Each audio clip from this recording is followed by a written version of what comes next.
Labrīt, jaunieši! Man liels gods un prieks būt kopā ar jums. Pirmkārt, milzīgs paldies, ka jūs izvēlējāties satiksmes ministriju šodien ēnot, jo es zinu, ka ēnu diena ir priekš tam, lai jūs iegūtu zināšanas, izpratni par kādu no profesijām.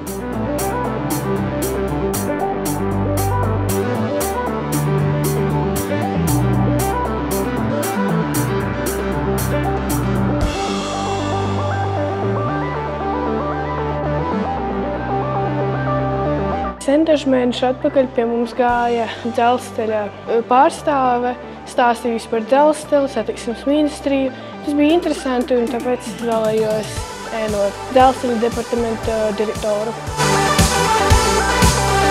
Patīkami vērot, kad ir gan interese par profesiju, gan par to, kā ikdienā notiek darbs. Ir arī atsevišķi jautājumi, kurus jaunieši ir sagatavojuši paši iepriekš.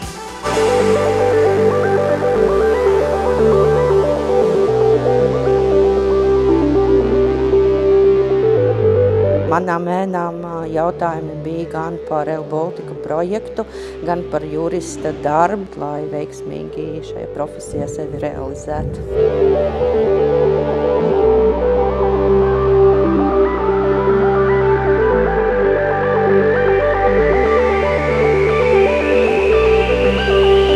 Es tieši izvēlējos ēnot satiksmes ministriju, jo man jau kopš bērnības ir interesi par vilcieniem, par dažādām satiksmes sistēmām. Es ļoti vēlējos gan uzzināt to politisko aspektu, gan arī mazliet saprast vairāk par tieši transporta sfēru. Šodien ēndienās ēnoju satiksmes ministru. Man pašam interesē politika, un man liekas, ka loģistikā ir ļoti milzīga nozīme Latvijai.